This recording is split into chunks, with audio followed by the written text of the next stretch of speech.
issues of thanks. Exploring issues of imperialism, racism, capitalism, and epistemic justice in Eastern Europe, and is part of the network that grew out of this conference. So the third panelist, Cristina Novak-Varici, I hope she will join, but I'm not sure because she probably thinks it is tomorrow.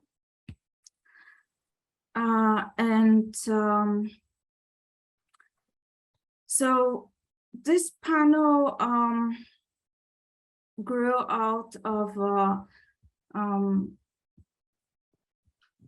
in a way, from the interest in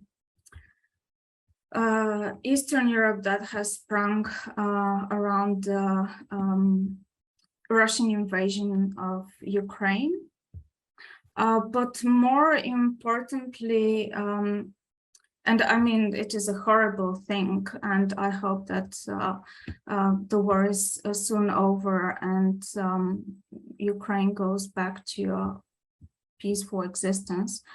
But one of the interesting developments that happened around this invasion is that scholars and artists and activists in Ukraine started engaging and forming a narrative about colonialism and imperialism in the post-socialist space that presents the relationship between Ukraine and Russia as colonial dependence, and the current war as a decolonial war.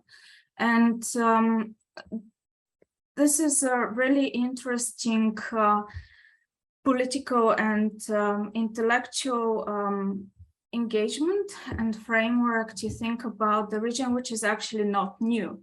There is a long history of thinking about the possibility of engaging with post-colonial, decolonial, anti-colonial theories and practice in this part of the world, which, just to mention a few people, includes Maria Todorova, Verderian-Chari, who almost like 10 years ago wrote an article on dialoguing between the posts.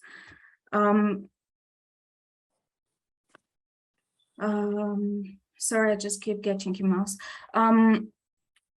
Also, Madina Twostanova, who engages with the colonial theory and especially the work of Walter Mignolo, Marina Grisnich, Zoltan Ginelli, and also the three panelists that we have invited today. So this panel aims to kind of complicate and show the very different aspects and complexities of how we can think about imperialism, colonialism, and decolonization in Eastern Europe. So we had talked about maybe you guys starting with some short introduction. I'm not sure where we are with this. Do you want to say something before we get to the questions, or should I just start with kind of easing into the discussion? Maybe I can say something very practical. Christina responded. She also thought it was tomorrow, so I just told her to join us right away, and I forwarded also the Zoom information. So hopefully she's able to quickly get ready for this. I don't know if she will, but at least she knows that it's now. Okay, perfect. So I'm just gonna, okay, that's perfect. That will be great. So do you want to start with saying something, or should I just start with discussion? I'll just start. So I want to start with one kind of framing question for this discussion, because in the abstract I have talked about post-socialist, post-Soviet, Balkan, and this kind of shows the very uneasy framing of the region. That when we talk about Eastern Europe, we are actually talking about very different experiences that share some commonalities, but also fall into a myriad of possible common identities, but also distinct identities. And I was wondering, actually, how do you talk about this part of the world? What do you prefer? What do you use? And what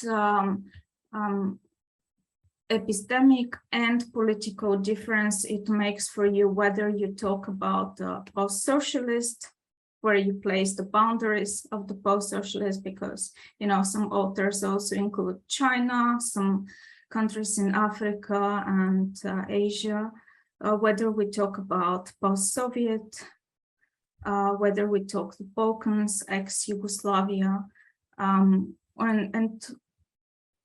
what is the post-socialist for you, a temporal or political concept?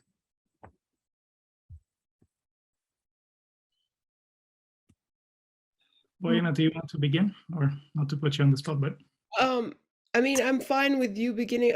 I also had, like, I can, say a few things that I had in mind. I kind of wrote it down about sort of generally, like, prompted by your questions. So I don't know if this is, I mean, I don't know how you want to do it. So I can, I can go into what I've written, but I can also answer the question in some form. But if you want to go Nikolai first, I'm okay with that too. So I don't mind waiting for a little bit, because this is the one question on which I felt like I wanted to think a little bit more. So yeah, just go on, Bojana. So to me, and I like, when you were reading my bio, I felt like a total intruder in the conversation because I'm an artist, but I'm much more than an artist, because I come to it through social and political thought, which is where my PhD degree is in, and my reading of Yugoslavia and its culture and art is from a perspective of politics and Marxist sort of materialist take on what culture is. And the other side of it is also me coming from Bosnia. I was born in Sarajevo and came to Canada, and this is where I live now. I live close to Toronto. And if we're going to be, sort of acknowledging the settler location, I'm actually on a land that's a territory of 3 different nations that coincided and lived in this indigenous nations. And they're called Atavandaron, Anishinaabe, and Haudenosaunee peoples. And the irony of the land acknowledgement is that the city that I live on, there's a big river running through it. And in the original agreement that they signed with the British, they got, I think, like 6 miles around the river. So the indigenous peoples who live there. And today, this contract, the land that was promised, that supposedly they're supposed to have, they only have 4.8% of this promised land, right? But what's really funny is when people read the land acknowledgement here in Canada, which is it's become sort of beginning of everything. They never mention that even in these, they don't mention that even in this promised sort of contractual thing that the British and the French did, they broke it at the end. So anyways, it is very sad that there's only 4.8% of it is actually in indigenous hands. And that's the territory, just the small territory that I live on. Anyways, so as a Bosnian who ended up in Canada as a refugee as a direct result of the breakup of Yugoslavia. I'm always interested in problematizing some sort of exclusivist nationalist discourses that have actually driven my family out of Bosnia, and that, but I also don't subscribe to some sort of deep nationalism that has driven Bosnia, for example, into the war that it was. So I'm talking about Bosnia and Yugoslavia because I can't talk about Ukraine, nor do I, want to, in a sense that I don't have the right to speak, but I can speak about certain conditions, material conditions that were pretty similar across Eastern Europe. So I would say that I reject all nationalist discourses, and I believe deeply that all of these nationalist discourses that are based in particular kind of clean nationalistic identities have led to the destruction that I have lived through, my family, my friends, and the city that I grew up in. But these nationalistic discourses didn't come out of nowhere. They weren't written in some sort of kind of identity. They were materially produced. And how were they materially produced? Well, we can talk about that. But I always believe that there is a material base for everything that we see, including the war in Ukraine and everything else. So I'm just gonna go into the short thing that I wanted to address, thinking about your questions, and then hopefully some of it will come up again. So one of the things that I've noticed in a lot of these decolonizing Eastern Europe discussions is that there is no clear definition of what is colonialism, what is imperialism, and that to me is number one. So we can talk about that. I'm not going to go into these definitions, but I think it's very important. So in 1997, Benita Perry wrote a short text reflecting on the field of post-colonial studies, which she herself helped build. And she started the text with these words that I'm going to quote because I think it's very important. She says, quote, "No discussion of the post-colonial should proceed without participants making known their understanding of the term.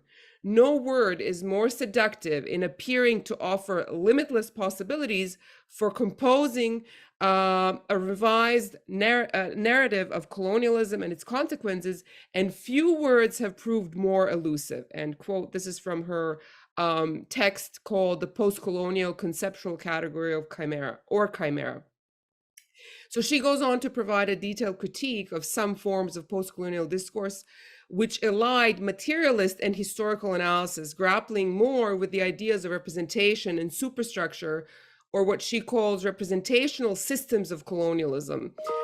Then with both larger material context of colonial imperial age and some complex and oppositional or diverse voices among the people who have contributed to the projects of anti-imperialism and anti-colonialism in the 20th and 19th centuries. So in Perry's analysis, it is not enough to simply read the empire or read the empire's knowledge production as the be-all and the end-all, but to understand the underlying political economy, international social relationships, and I would also say military power structures and other things that contribute to the way that empire operates or colonies operate. Likewise, Neil Lazarus offers a precise historiography of post-colonial theory, which I think is even more important and interesting. Placing it squarely within the larger geopolitical shifts of the late 20th century, emphasizing in particular the ascendancy of American liberalism, the dismembering of the welfare state in the West, with the concomitant processes of rising political tensions between capital and labor, tensions which were somewhat pacified by the immediate post-war socialist alternatives and the post-war economic boom. So political, economic, and cultural supremacy of the United States was therefore fully in swing, only to grow more as the 1980s approached. So Lazarus places post-colonial and postmodern theoretical turn in Western academy, US included, within these larger processes of the rise of the neoliberal order as socialism was weakening, tracing its intellectual outlines as it developed in the post-1968 academic discourse, or what Perry would argue, political economy and related material context of the rising empire. At the same time, the influence of the Socialist International as it was developing throughout the post-war period, and as it spurred many anti-colonial movements and revolutions, was also placed in the background. As the post-colonial theory emphasized, Perry would argue, the representational models rather than more complex material questions and trajectories. So after 1989 and the complete evacuation of Marxism, the ascendancy of the neoliberal order was in full swing. That neoliberal order, as Lazarus points out, spent an enormous amount of money to suppress and stall liberational movements across the world, and sponsored reactionary anti-communist groups and movements in virtually all countries of the third and second worlds. A more recent analysis of some of these ideas can also be found in Neda Atanasovsky's excellent formulation of humanitarian empire in her book from a few years ago, in which she analyzes post-1989 international interventions by the US. Why am I doing this? Why is this important? I think it's important because we cannot, Eastern Europe is a kind of a latecomer to this discussion. So in order to understand where meaning to this discussion of post-coloniality, right? So normally, or traditionally, we've seen India, Asia, Egypt, North Africa being discussed in these terms, whereas Eastern Europe wasn't. So as latecomers to this, we need to situate it within these larger discourses. And I think someone who really does this well for Yugoslav context is Tanja Petrović, who has kind of written about warning about usage of post-coloniality in a way, or just translating it and putting it, or not even translating, but just transplanting it and putting it into Eastern Europe without any contextualization. So in her intervention into the employment of post-coloniality in the discourse of race and racism, that is the sort of second thing, broader thing that comes out, Petrović provides an analysis in which she says that these things cannot be easily adapted to the region of Yugoslavia in particular, especially not when it comes to the socialist period, as material circumstances of the socialist histories, when analyzed in their complex Marxist, socialist, and other trajectories, resist certain dematerialized readings. So more importantly, because socialist period was in both material base and ideological structure markedly different than capitalism. And I mean, we can argue about this, but that was the case. This cannot be denied. Her argument on these questions echoes those of Lazarus, Tim Brennan, Benita Perry, Robert Pascal, Vijay Prashad, Teresa Ebert, and many, many more who are saying the same thing. And they continually cause back to consider material circumstances of the post-colonial discourse in order to organize the ways in which socialism produced a very different kind of society and what it is produced today. And how do we see the Russian invasion of Ukraine from this more complex trajectory? So while I'm saying all of these things, and while I'm saying that imperialism and the colonialism are important things to discuss, as well as racism and racism,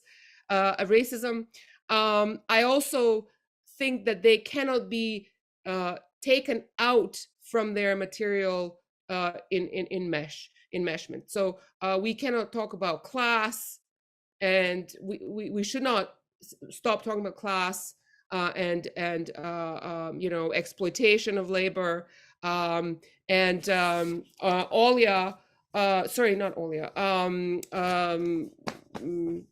One of our panelists in the second panel, You will help me. Adi, No. Agnes. Do you mean Manuela Buatko? I'll remember the name. Anyways, there was a really great O article vídeo in Lefties. Tichindeleano.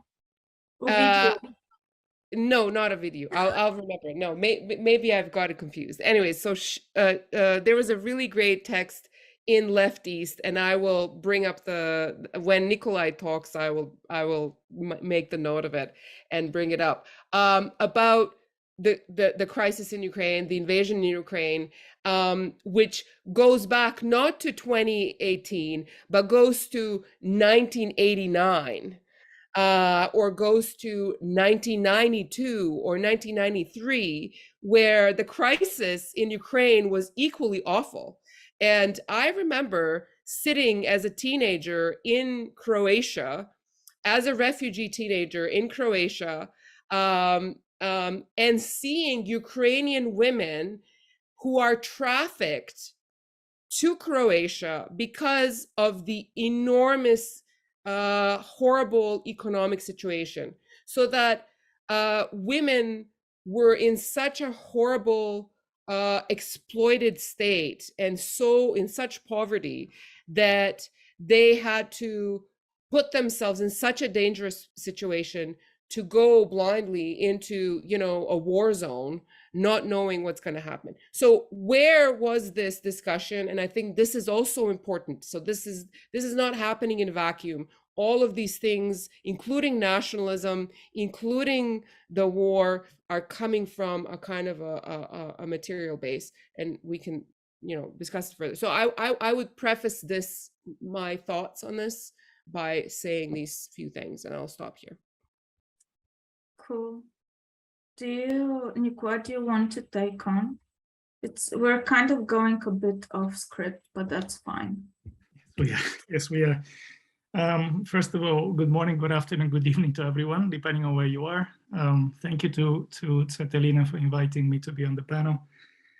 It's a pleasure, but it's also a little discombobulating for me because, as many of you already heard, we sort of assumed this was going to be tomorrow. And I do think we're going off script. Plus, I'm also operating on my longest day of teaching today. So let's see how this is going to play out. So the question was about post-coloniality and post-socialism. I think this was the point of departure for your comments, Sveti. So a couple of things I want to say in relation to this. People, of course, have already written a ton on the topic. The two terms do not sit easily next to each other, I think, for all kinds of reasons. Among them, for example, chronological. Post-coloniality emerges in the 70s, comes into fruition in the 80s. Post-socialism, of course, is something of the 90s. To mention one significant difference, the very term post-colonial has been challenged by a lot of folks because it almost insinuates that colonialism is over, that we are somehow past or post-colonialism. Of course, the very argument of the theory itself is very different, but the appellation seems to be somewhat problematic. Then, of course, we have a situation where if you have any kind of decent politics, colonialism is something that you condemn and that you want to move beyond, you want to fight against. By the same token, I think if you know anything about the post-socialist spaces, and if you have leftist politics, you probably have a lot more ambiguous, ambivalent relationship to state socialism. I'm not the only person here in this virtual room to think that socialism is not just a failure. In fact, if it is a failure, we can think about it as a form of a splendid failure. The way Du Bois talks about Black Reconstruction, of course, in a very different context, I do think it failed, but it failed splendidly, which means it also accomplished a lot. And it's not to be dismissed, because for ordinary people, socialism probably was better than what we have today. So we have this kind of tensions between the two terms. And I want to maybe attend to each one of them a little bit more as I gather my thoughts in relation to this. So first of all, a few things about post-coloniality from an Eastern European perspective, in fact, Southeast European perspective, and even more focusedly thinking about my country of origin, Bulgaria. Post-coloniality came to Southeastern Europe in the 90s, early to mid 90s, which importantly was the time of the Yugoslav wars. That's an important context. But very soon after the collapse of state socialism and of Marxism as an ideology of progress, of the future, of triumph and so on and so forth. So at a very particular moment, and one of the big points of contention of those debates in the 90s, as far as I know them and as far as I think about them, is one of the big points of contention was, how do we think about the Balkans and Western representations of the Balkans in relation to Western representations of the Orient? So how does Balkanism compare to Orientalism? And people position themselves on different sides of the debate. For some folks like Larry Wolff, Eastern Europe can be thought of a space that was demi-Orientalized, so a certain subspecies. People like Bakic Hayden made an important argument about nesting Orientalisms, that the Orient always begins further east and south from your borders.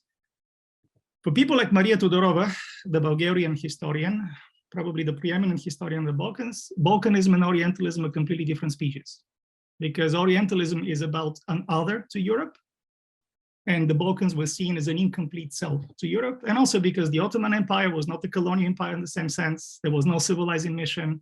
There was no production of a colonial type of subjectivity, and so on and so forth. So really, I think, important nuances that are not to be dismissed. But I think with the benefit of hindsight, at least for me, there were limits to that kind of argument and to these kinds of debates. One of them had to do with the fact that the organizing concept and framework was Orientalism itself, the work of Edward Said. And you think to yourself, okay, if the organizing framework, rather than Orientalism, had been, for example, even racism or racial capitalism with Cedric Robinson, or even coloniality, decoloniality, then perhaps rather than thinking about the differences and cutting hairs, people would be able to identify how both discourses about the Orient and discourses about the Balkans were part of the same history of racialization in different spaces, emerging at the time of what some people refer to as the second modernity. Another, I think, significant problem probably had to do with the specificity of the moment, but also with the point of reference and Said's own theorization. Said talks about Karl Marx, I think, in about 4 pages in Orientalism, and he dismisses Marx as an Orientalist based on Marx's early writings on India. When you look at Said's work, important as it is, there's absolutely no critique of political economy there, or very limited. And I think in a very similar way, the early generation of post-colonial theorists in Southeastern Europe, for all kinds of reasons, maybe not even fully conscious, refused to go anywhere close to a critique of political economy, to a critique of capitalism. It was simply a critique of representational discourses. There was no critique of new enclosures there. There was no critique of new forms of primitive accumulation, and so on and so forth. So these kind of connections were severed. And I think there was a significant limit to the practices that we're dealing with here.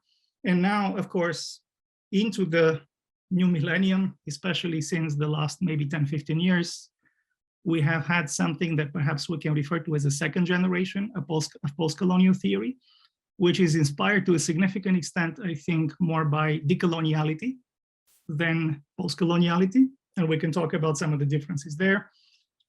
In fact, I think the decolonial discourse emerging out of Eastern Europe is probably more interesting to me than a lot of the decolonial discourse that circulates freely at this moment, where questions of capitalism and political economy also seem to be absent. And I think, you're also going to have a panel with Ovidio, for example, among others, who is an important figure in those kinds of debates.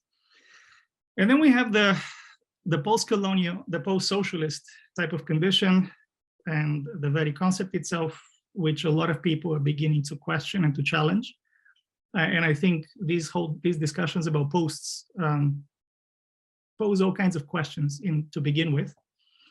But if we talk about post-socialism, if we simply accept the concept for a moment, I think we can also talk about different periods of post-socialism in Eastern Europe already. Because I don't think this was only the case in Bulgaria, but it definitely happened there. The 90s as a period, the first decade after the collapse of socialism, was a decade of full-on unquestioned Western European centrism. Liberalism was accepted. Everybody wanted to go west. To be getting a stipend from Open Society was a badge of honor. Everybody was looking for it. Everybody was proud of it. All of a sudden, people are talking about tolerance. They're talking about multiculturalism. You have these programs in Turkish on Bulgarian national TV, all that kind of stuff. When you look at where we are now, we're in a very different place, because not only in Bulgaria, but throughout Eastern Europe, people like Soros, of course, have become the villain, the arch villain par excellence. Nationalism has been on the rise. In fact, there have been very strong insinuations, and I think this is the case all across Eastern Europe, that somehow Western Europe has lost its European way. So it's the Eastern Europeans now that are holding the forts. Western Europeans have become too refined, too blasé, too queer-friendly. You know, they're kind of losing the traditional family. They're too open, they're too multicultural. They embrace all the refugees and see what's happening there. So it's Eastern Europe that somehow now is preserving the true spirit of Europe, which is a kind of interesting turn of events. But of course, what we also have in Eastern Europe is that this kind of nationalism veers off quite explicitly, in fact, all over the place into very right-wing directions, often proto-fascist directions. Right-wing thought has been normalized in the region, speaking like sort of what somebody called entitlement racism has become the norm, that you kind of make a comment in public about refugees, about the Roma, about people of African descent. This is more or less normalized and accepted. So I think we also have to think about different stages in this particular case of post-socialism. I think I have a bunch of other things that are a little too scattered, so maybe I can stop here for a minute. And I don't know if Christina, who has also joined us, if she has a sense of what we are talking about already, or maybe Sveti, you have to maybe introduce to her the topic of discussion as well. Yes, so Christina, first, really, thank you so much for joining in such a short notice. I just want to introduce you before you start speaking.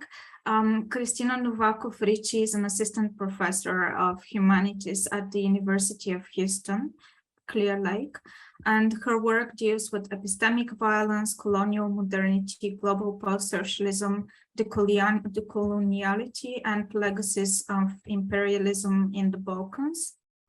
And she focuses a lot on the peasants and rural-urban divide in the Yugoslav region. So I would be really keen to hear your thoughts exactly on around the issues of histories of imperialism on the Balkans, if you can join and start talking about that. Yeah, hi. Thank you for inviting all of us to this really interesting conversation, and sorry to be a late entrant into it. Based off of what I'm hearing from Bojana and Nikolai, I think that what I can add may be that in my own thinking about the applicability of terms of coloniality or colonialism, or using post-colonial or decolonial as the framework, I've sort of like hopped between them all before landing on what I do now, which is sort of like going around the problem. Like the problem, like so much of the problem seems to be like, oh, is this the appropriate term or not, in a very abstract sense of, I don't know, is the type of violence that we see in the Balkans colonial in the abstract? But working in the former Yugoslavia on issues of rural-urban divide and peasant issues really brought me back to looking in more detail at the Habsburg relationship to Yugoslavia and the different countries that have made it up. And it's really not a debate if you go back to what literally happened. Like Austria-Hungary sent more than 100,000 settlers to Croatia, Romania, Vojvodina since 1718. There were many colonies that were literally called colonies. They were literally called colonists. Like this was considered a colonial project because the Habsburgs were not able to get the overseas colonies that really everyone else was getting. And so at first you have settlements, largely settlements made in Vojvodina, but then you also have in the 19th century with the occupation of Bosnia, you have new settlements, new colonies, new colonists being sent and invited to settle in ways that clearly are using the same vocabulary, the same dictionary as the colonialisms of other Western European empires. So going back to like the material basis for these different discourses, I think clarifies a lot and makes it less of an, like, I don't know, a problem of is this appropriate or not, but like, well, what actually happened? What are we talking about? Of course, if you're looking at the Ottoman Empire, it's more ambiguous because things were happening not on the level of the law, but more so on the level of individuals and in their actions, but not like explicit programs. But if we're looking at the Habsburgs, they're explicit programs. And you can also follow, and what I'm interested in is sort of like the epistemic changes that come along with the economic changes and that accompany colonization and colonialism, occupation, and the processes of racialization, which maybe we can talk about racial capitalism a little later, because we also have plenty of examples of ethnographers from the early 20th century going to Bosnia and going to Albania and tying people's physical characteristics to the kinds of labor that they are most optimal to perform. And also tying people's unproductivity to physical features in an evolutionist schema. So sorry that I'm kind of like all over the place with my thoughts, since I was going to do all of that tomorrow, the organizing of my thoughts. But yeah, just to like, in addition to, well, just sort of as like an anecdote, that when Bosnia was occupied, it was referred to as like a little Africa, and as like beneficial and potentially more profitable than overseas colonies that other colonial powers had. So I find the debate on applicability of terms to be slightly disconnected from historical facts, and that we can sort of issue the like, is this the right way to talk about it or not, by going to the archival record of what happened. Yeah, thanks a lot. So yeah, I think all of you raised really interesting points. So I want to kind of move on to the question of thinking about the relationship between nationalism and imperialism, or decolonization and nationalism, because as Nikolai already mentioned, there has been a movement of appropriating decolonizing discourses by the far right in the Balkans and in other places in Eastern Europe. And sometimes, like, I think one of the ways in which the discussion of decolonization in Ukraine has been kind of interesting and maybe not complicated enough is that it presents, it kind of absolves the nation state from issues of racism, and that ignores the question of capitalism, ignores the issue of different types of inequalities,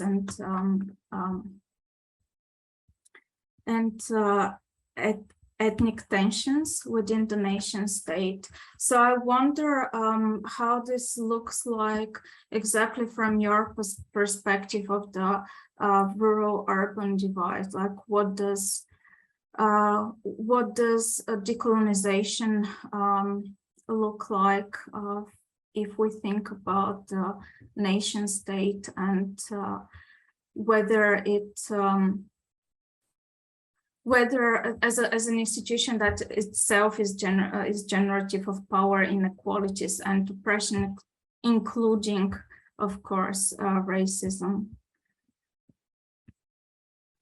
Yeah, I mean, at least in the region where I work, I would have to like distinguish between different nationalisms when we speak about nationalism. Especially because, I mean, if you're looking at peasants, they're deployed in quite different ways. And the early post-Ottoman nationalisms were really a bourgeois process and a project, which were being funded by merchants at the time and are very much involved in the global flow of capital. And not really connected to understanding what people want, trying to represent people in the way that, say, Yugoslavia came out of a peasant revolution. And while there were issues further down the line in terms of what kinds of, what place peasants really have in the full society, the instrumentalization of the peasant as a motivator for patriotism and nationalism is quite different between the two, and I would not conflate them. From the angle of like decolonization, what I've been interested in is coming from sort of this epistemic perspective of what kinds of peasant knowledges are accepted and which kinds are put on display, which kinds are sort of shunned, because I do work with like incantation-based healers in the Balkans who live in villages and who have been scapegoated time and time again as the like irrational backwards element that needs to be sort of rooted out in favor of literally anything else. And it's kind of been a problem across not just decolonial, but also like anti-colonial discourses. The problem of what to do with other ways of knowing, particularly when it comes to women's practices and rural practices. I use Federici a lot in my work to sort of start thinking about the relationship that the disqualification of those forms of knowledge had to the material histories of colonization and the violence against indigenous people, for example, for similar ways of knowing that are based in a deep relationship to one's lived environment and ancestral knowledge. So the problem of the way that the peasant is mobilized in fascism as well as in like bourgeois nationalism is, unfortunately, because sort of like the most recent memory that we have in terms of like the 1990s wars and how the peasant was mobilized during those wars in order to foster and fan the flames of like nationalist ideas, that has sort of captured a lot of the discourse around peasants and about the rural, and sort of has justified like the mass abandonment of villages, and the just sort of like, okay, well, we can't talk about like the peasant issues anymore. We can't really talk about villages anymore because it's such a like dog whistle for fascism at this point and ultra nationalism. But that in my work, am not willing to just throw it all away, throw peasant culture away, throw people's practices that they've been doing for generations. Some of the people I work with are like 6th, 7th generation healers. And so I think that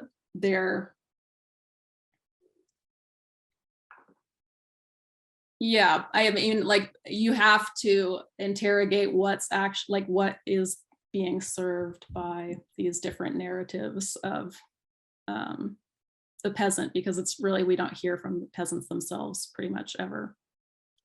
Thanks. That's that's actually really interesting to think about the role of peasantry in nativist notions of land and nationalism.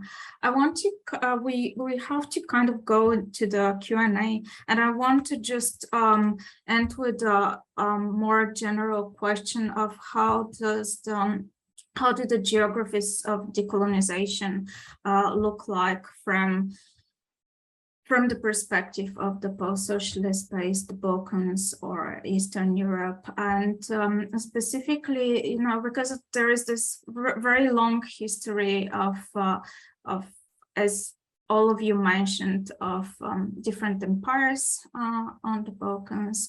I mean, and in Eastern Europe in general, but there is also this history of socialism and global involvement of the socialist world in anti-colonial struggles.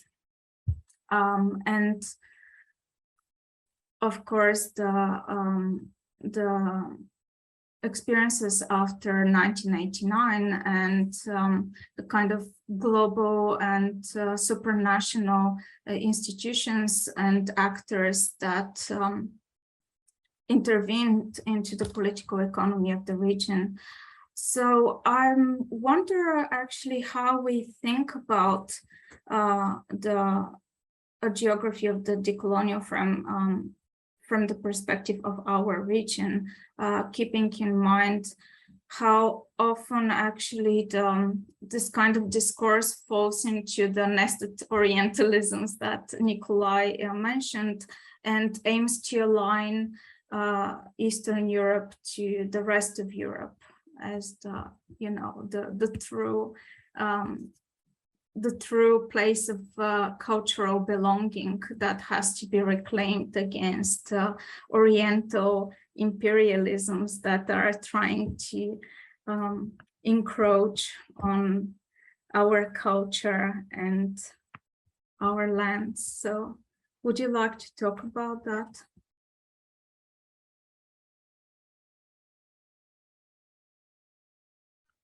Bojana, did you want to? Yeah, Bojana, do you want to start?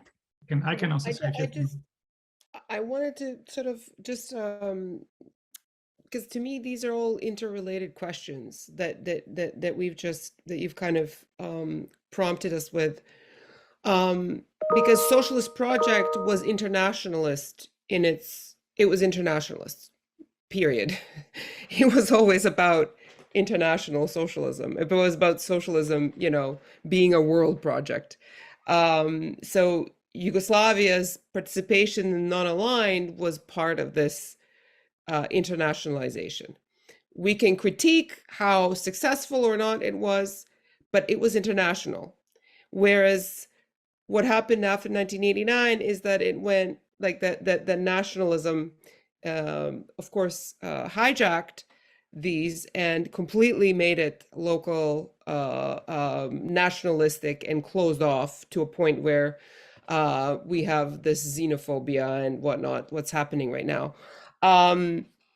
So that's one thing. And then the other thing is, when we look at what has happened to the economy of the Balkans and Eastern Europe from 1989 to now, it is very clear that one of the largest thefts in history, and I'm comparing this to like the modern period, has happened because all of this publicly owned capital capital in a sense that this is for everyone, that was owned by the state, by the people, has been completely appropriated in a very brutal way, right? So that all of the blood, sweat, and tears that my grandparents and my parents invested through their work has been stolen from them. And the only way this was possible to be done was through, in Yugoslavia in particular, through nationalism that created the war. That the war was the only way that you could steal that amount of money from all the people in Yugoslavia. So but similar processes were happening across Eastern Europe in different ways. So you mentioned this, like, sort of, the bigger picture, and everyone today, including those ultra nationalists who are, talking against the Western Europe, are all part and parcel of capitalism. They never reject capitalism, which is very interesting. They are always sort of in some sort of anti-socialist, but at the same time West or whatever mode. But what's really interesting that it is always within the capitalist discourse. So it is very striking to me to see how post-colonial discourse has been hijacked by nationalism, and a very particular form of nationalism that now uses the term indigenous, which is completely decontextualized and completely misused in Eastern Europe, because it's something that has entered this discourse, and now it's being used by nationalists to prove blood quantum of who is indigenous in Eastern Europe. It is insane. That is insanity to do it. So that's very interesting, talking about, the difference that 30 years makes. So while this project during socialism was internationalist, and, Yugoslavia itself was opening up, creating solidarities with peoples who never, who are very far geographically away from Yugoslavia. Now, the discourse is about, okay, so who is indigenous to the Balkans? Is it the Serbs, or is it the Albanians, or is it the Bosniaks? Who has the most blood quantum to prove that they're indigenous and pure, which is completely insane, to prove this indigeneity. And that's where this is where it led. So I'm going to stop talking about, geographies. If I can also add a few things, just a quick word on nationalism, even though that's a huge topic. But what is interesting with nationalism is that, as I think Svetlana was also alluding to this, people do not often think about the intimate relationship between nationalism and racialization, which is also the case in Eastern Europe. Typically, and I think Maria Todorova is one of the people who does it, nationalism, the emergence of nationalist sensibilities and national differences often are couched in terms of the emergence of ethnicity as a major sort of category of classification, as a major category of multicultural difference. But I think what is often lacking is thinking about how on the outer edges of ethnicity you find race, whether in the face of the Roma, Muslims, possibly people of African descent, and so on. And again, if we want to return to this, I can say a few more things a little later. But with respect to the question of geographies of decolonization, where do we find decolonial possibilities? And I'm mindful here that we haven't defined the term either. Going back to what was the opening statement was. But I think there are probably a few places where we can look for those.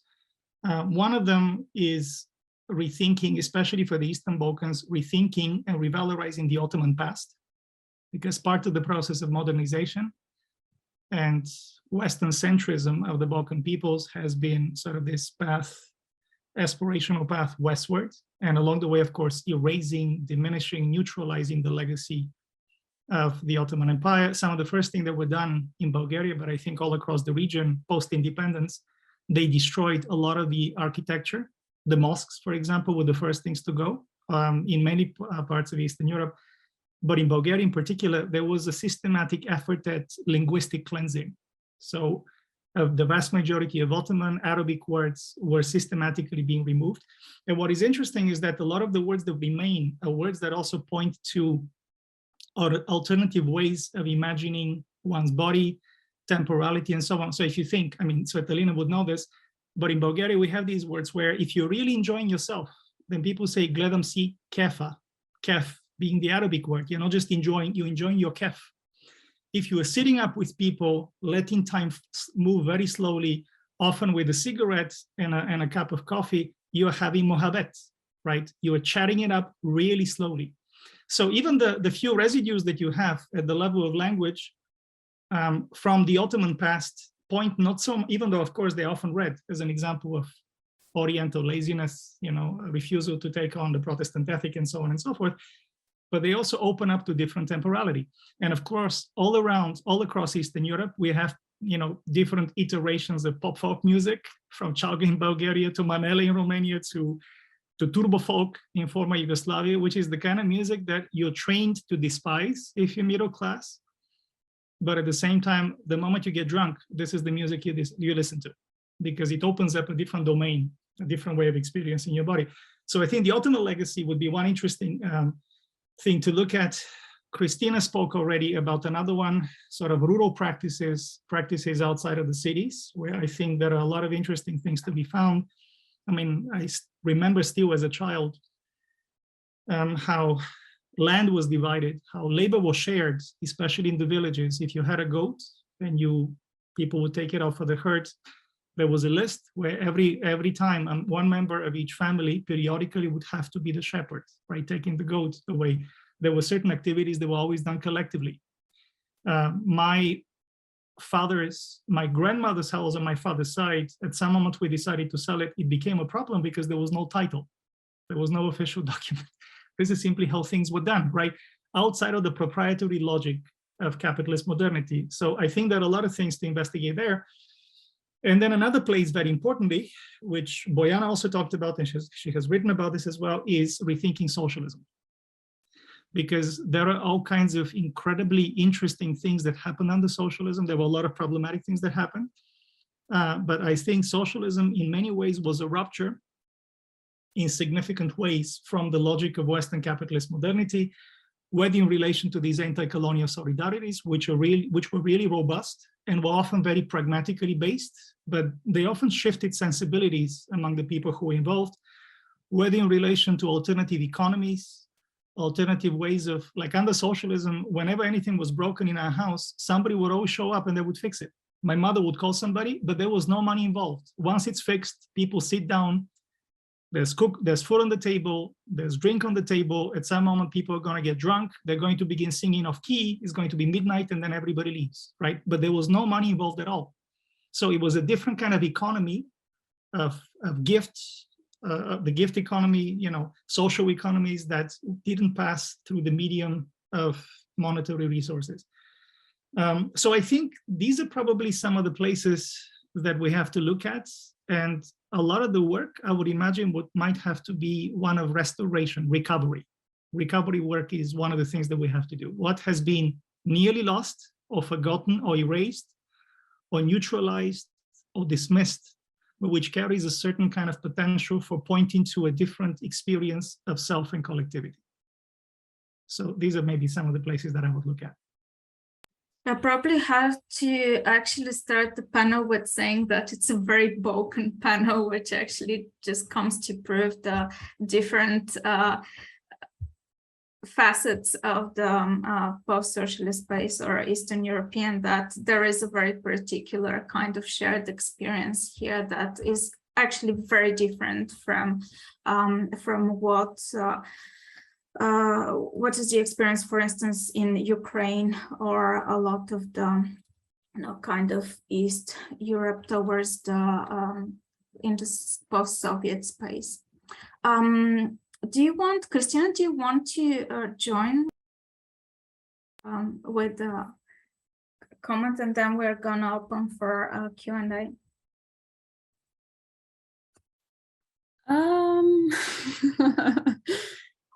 I don't know what I have to add to what's already been said. My mind's kind of all over the place. No, that's fine. Thanks a lot. So yeah, I guess one of the main questions is whether it makes sense to talk about imperialism and decolonization without talking about capitalism and socialism and the distinction between them. But I'm now going to open the floor for questions. And we have this tradition at the Institute that we first open the floor to students and PhD students. So if there is anyone who wants to ask a question, please do. And can you please send a message, because I'm not sure I'll see your hands.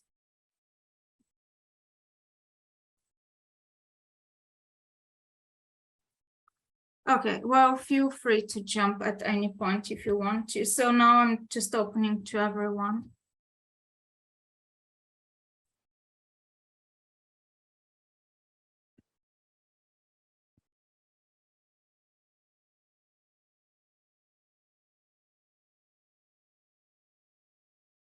Ned has a question. Yeah, well, thanks so much, Svetlina, for organizing this session, and all of you for giving us your time. It's entirely fascinating and illuminating for me. An incredibly rich discussion that you've all brought along here. Nikolai, I was interested in if you could say a little bit more about this recuperation of the Ottoman legacy, and how you, I mean, your examples of linguistic erasure were fascinating, but I'm interested how you square up, or not in a sort of resolved fashion at all, but how you bridge the political dimension of empire, of course, that traffics through that Ottoman legacy with a kind of you know, alternative vision around other kinds of social practices, cultural phenomena, and so on and so forth. So, you know, how you square up the power with practice, I suppose, something like that, or if you would even go down that path. Well, it's a complicated question because it is an empire. I mean, it's not a benevolent force that is there to help you. They, after all, want their taxes, they want their soldiers at different times. But there were a couple of things, and again, I'm not saying this as a historian of the Ottoman Empire, but these are, I can share with you the things that I know. There were some aspects of the Ottoman project that were incredibly interesting and quite different from what the Western, more familiar Western imperial projects entailed, colonial projects. The Ottoman Empire was very multicultural, and they made a lot of room for difference. So, for example, Christians and Muslims had different legal systems. The Christian church was recognized. You could practice Christianity, right? Within the, and of course, there are multiple periods because it lasts a number of centuries, but within the administrative structure of the Ottoman Empire, you would have, you know, Muslims, Ottomans, subjects who carry more rights and who, of course, are presumed to be superior legally and politically. But then again, a lot of freedom was given to the Christian. Now, in Bulgaria, within the mainstream historical narrative, this is now recognized. In Bulgaria, to this day, even though in the scholarly work this has shifted, but in popular language, the Ottoman past is referred to as Turkish yoke or Turkish slavery. I mean, people literally use the same term, right? And then there are all kinds of ways in which sort of linguistically problematic comments are made. People talk about sort of black labor done by Bulgarian Christians. So Bulgarians are kind of blackened, if you will, within those kinds of mainstream narratives, which is an interesting device, given that, and that also dates back at least to socialism, but perhaps even pre-socialism, but it's an interesting device given how invested Eastern Europeans are in separating themselves from Africans, right? So there's all of this. Within the Ottoman spaces, you also have, going back to the question of language, you have literally, you know, especially if you are somebody who travels or somebody who is a merchant, you have the development of interesting forms of bilingualism and multilingualism. People spoke in different languages. In fact, you would often find, say, the notebook of a local merchant who might be from the city of Plovdiv in today's Bulgaria, who is ethnically Bulgarian. He's writing a sentence. The first word is in Bulgarian, the second word is in Turkish, the third word is in Greek. Right, so there's literally a certain form of course, it's enforced, and it is not necessarily peaceful, but you have interesting forms of creolization, to use a term from the Caribbean, right? And all of this gets displaced when you have the emergence now of modern nationalisms in the Balkans, late 18th, but especially through the long 19th century. And of course, these national independence struggles that basically take place from much of Eastern Europe from, say, the 1830s until the early 20th century, where now part of the project is to radically differentiate yourself ethnically from the other. So another interesting sort of detail here to add to what I was saying, which I would have mentioned if we had talked a little bit more about nationalism. In Bulgaria, at least, this might, and I would imagine this is probably the case for some of the other sort of today Balkan nation states, but in Bulgaria, ethnic and social categories often morphed into one another. So for example, if you were a merchant of Bulgarian descent in Bulgaria, people would call you as the Greek guy. You'll be the Greek. If you were a member of the urban elite, you could also be called the Greek. The word Bulgarian was seen as very pejorative. So Bulgarians were the stupid people, right? So whenever you refer to somebody as Bulgarian, you were trying to insult them. I think to this day, Bulgarians have kind of internalized this narrative, because if we want to make fun of ourselves, we say Bulgarian job. It's poorly done, you know, it's because Bulgarians do it. But I think the stereotype literally goes back to the pre-modern periods, you know, 18th century, 17th century, when Bulgarians were seen as the rustics, and the Greeks, because of their cultural epistemic superiority, was seen as the pinnacle within the Christian world of the Ottoman Empire. So all these kind of social categories then, through the national liberation struggles and the independence struggles, now become sedimented and solidified as ethnic categories. So at some moment, a Greek can only refer to somebody who is of Greek descent. A Bulgarian is somebody who is born in Bulgaria, same with Albanians, same with Vlachs, same with Serbs, and so on and so forth. So kind of revisiting, I think, this historical period and its incredible richness, its incredible complexity, but also, as you were mentioning, its power relations, power dynamics, which could also turn violent on a dime, I think can also yield and give us a different version of the Balkans. And of course, notions of self were very communally oriented. They could also, of course, be very patriarchal. So it's not a question of romanticizing all of this, but they were very community oriented.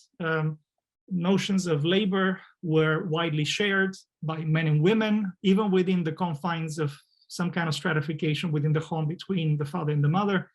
So there's all kinds of things that I think can point to a different understanding of ourselves, and of an understanding of people of the Balkans is not simply deficient with respect to a putative Western ideal, but is different and in some ways very complex. And part of the national project, again, the nationalist projects, I think, throughout Southeastern Europe was, among other things, first of all, ethnic homogenization, which also entailed huge population transfers throughout the 19th and 20th centuries, especially the 20th century, basically ethnic cleansing, what some people would refer to as settler colonialism. So you have all of this. And of course, the reduction of multicultural difference. And along the way, the construction of much more rigid racial taxonomies as well for people on the outer margins of society, especially the Roma and or Muslim people who practice Islam. So these are some of the things that come to mind as I think about your question. Much appreciated. Thank you. It's a really interesting question.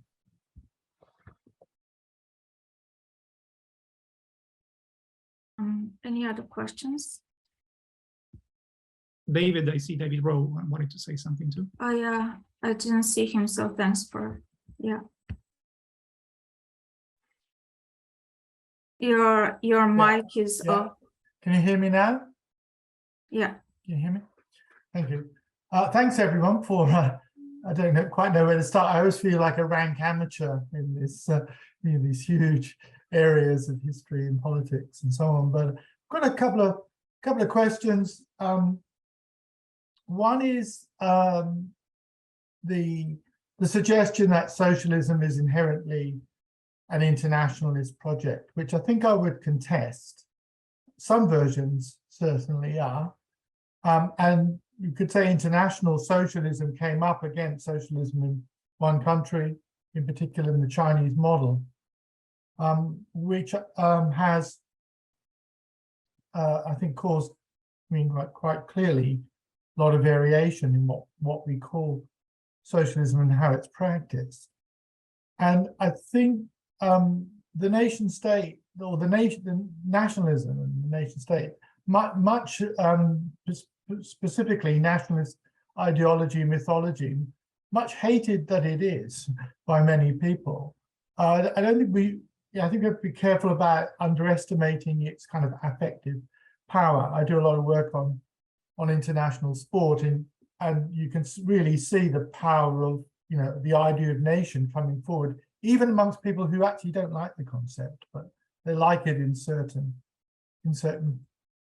areas.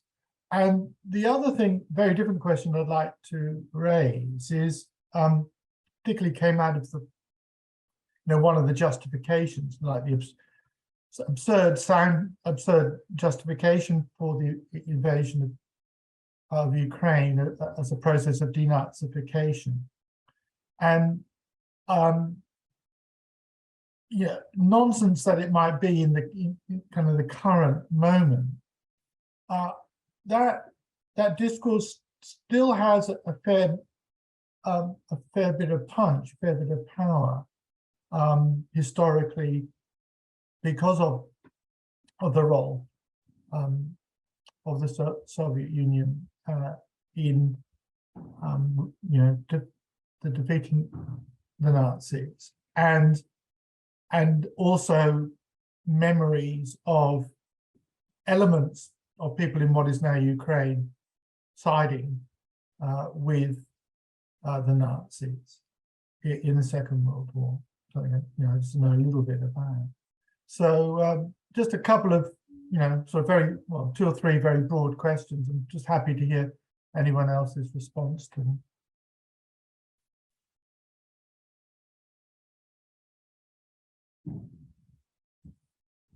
Bojana, do you want to take on? So I guess I could address the first, the internationalization question. Yes, I agree that different socialist nations had different views of what socialism should be and shouldn't be. I should say or preface that when I was talking about international, I was mostly talking about Yugoslavia, but Soviet Union as well, as a project of international solidarity and international socialism, sort of spread of socialism. In terms of the second point about Nazism, or not Nazism, but like sort of rise of fascism. One of the things that, for example, in Yugoslavia has happened since 1989 is a resurgence of ultra right, and there's debates about if we can call this not fascism or whatnot. Both in Croatia and in Serbia, for example, there are, even within the government, there are groups that are extremely nationalistic, verging on fascism. And in Croatia, this is an ongoing thing where there's during the particular time of the year in Croatia when the Croatian fascists were defeated and by the partisans. There's this famous sort of event called Bleiburg, where they were defeated, and so all of these resurgent fascist because they do wear fascist insignia, go to Austria to the site of Bleiburg and celebrate it in like black shirts. They're basically black shirts, right? So, and there's thousands of people to go there. Austria had to actually ban them from coming into the country and celebrating this at the end because they were too afraid of what's going to happen. So, you know, more complex question is, for example, and I've done research on this for my own work, for my own MA, and more recently, diaspora, like Croatian diaspora, for example, was extremely powerful in the late 1980s and early 1990s, and was very, very ultra-nationalist, if not fascist. And they had a say in the new Croatian state. Like there were people who went back from Canada and United States and became part of the new Croatian state.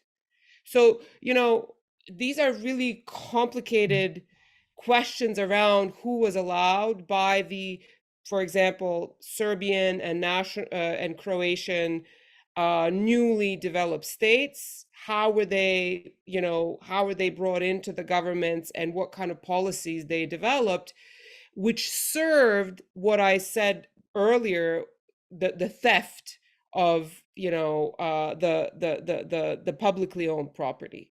So I think that, and you know, Orban using this kind of language that could be crypto-fascist, you know, others using similar kind of language right now, is, to me, is very significant. And it's also significant that, again, throughout the 20th century, after the World War II, these diasporic nationalist groups, fascist groups, were quite well off in Australia, Canada, Latin America. I'm doing a lot of research on Canadian side, and I'm finding some really fascinating things, like how much money Canadian government gave to some of these groups to have anti-communist newspapers, to have to infiltrate the, you know, the countries over there and stuff like that. So it's a really and not a lot of discussion is made on this, which is really interesting. And I find this fascinating. There's a colleague, Rory Yeomans, who's in UK, who is a scholar of Holocaust and does a lot of work on fascism. And he started doing this. He started sort of looking at the links between anti-communism, nationalism, post-1989 politics, and how are they all enmeshed. So in the Yugoslav territories, it was really interesting, and not a lot of work, unfortunately, has been done on how these things have been brought up. So, you know, of course, these fueled nationalism. They were just like the perfect kind of support for that. Thank you. Could I just give, you know, one very brief anecdote from when I visited, I was at a conference in Dubrovnik, Croatia, just before, literally a couple of months before the war broke out in the early 90s. And I was in my hotel, and there was a real buzz in the hotel, and I wondered what it was all about. And it was excitement, mostly by the locals, about the Eurovision Song Contest. And it always struck me as an irony that just as Yugoslavia, the old Yugoslavia, is about to explode, these people were in the hotel were kind of transfixed by that version of cultural nationalism, the Eurovision Song Contest. Very strange experience.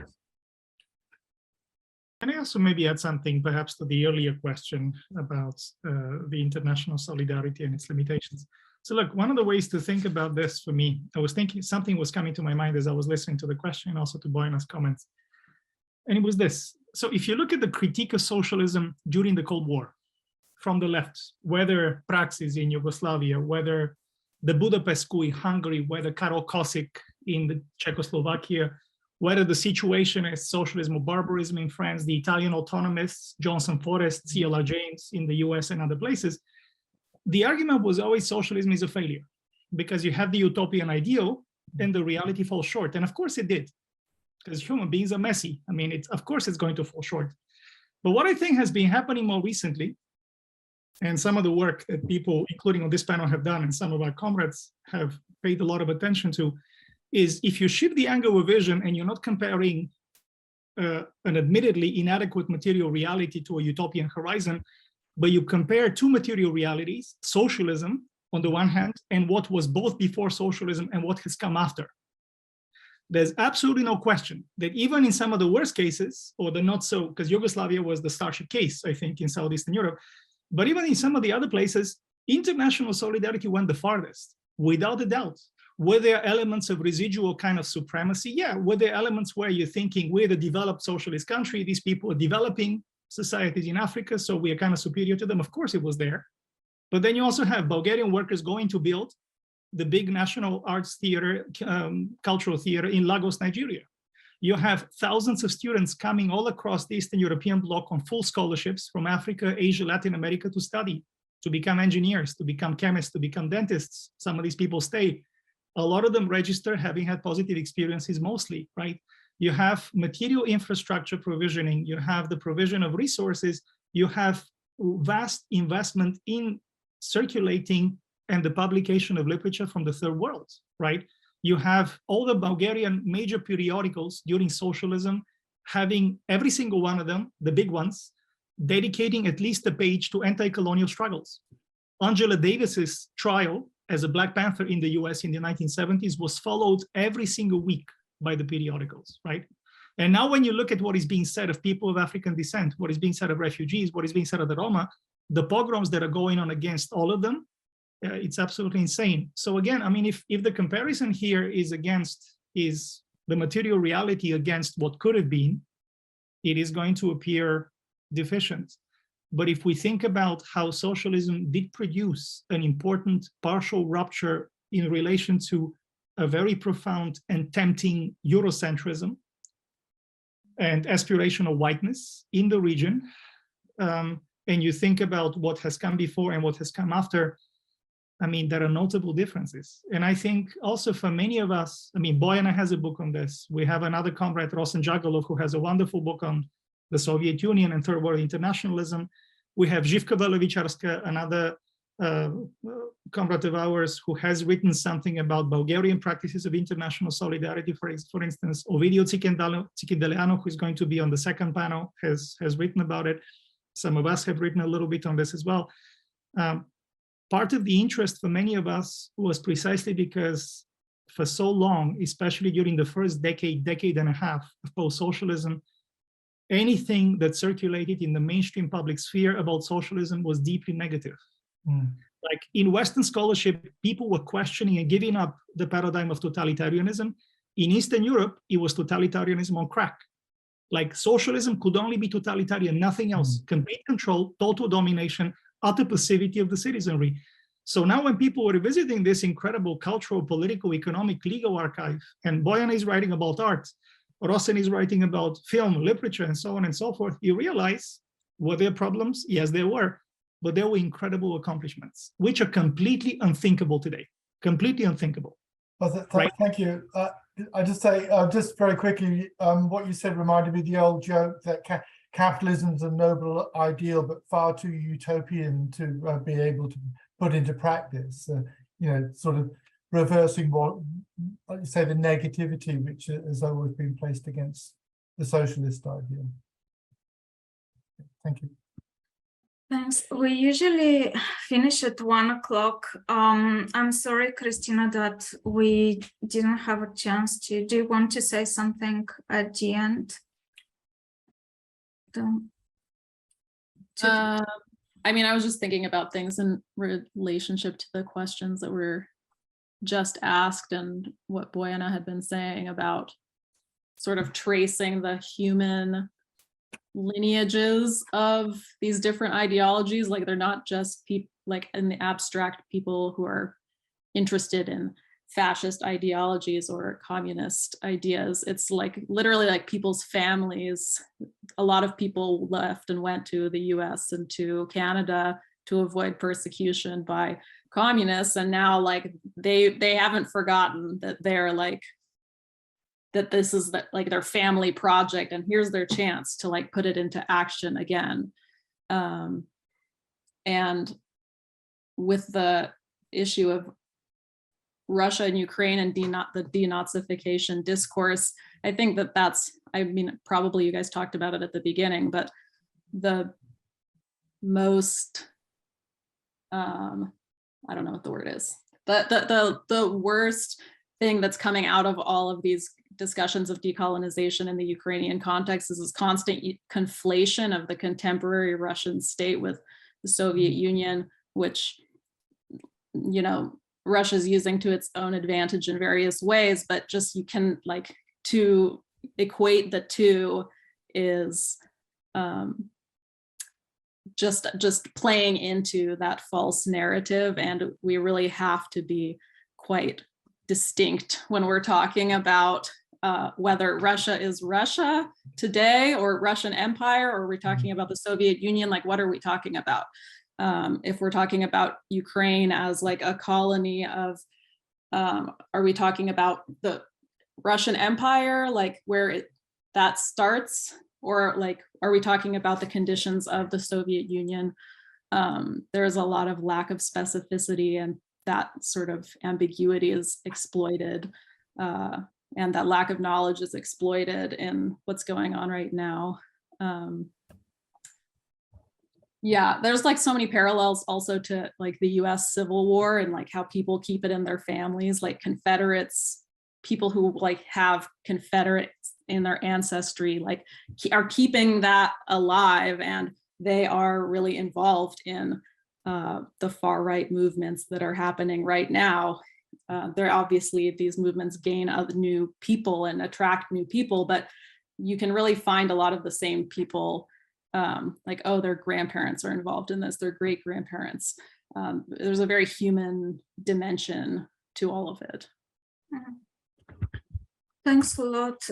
Thank you all. It's a huge conversation which involves so many different historical periods of and encounters with different empires and shades of nationalism in the whole of Eastern Europe. So it's actually really impossible to contain it within one single panel, but I thank you so much for joining this conversation and for your incredible interventions. And we're gonna have another panel at 4 o'clock this afternoon with different panelists. So if you can join, it's gonna be with Volodymyr, Ovidiu, and Agnes. If you can join, it will be really good for the panelists from the North America, just slim. And thank you so much, especially because, you know, you kind of joined it in the last moment because of the timing issue. Thanks, and all of you have a nice day.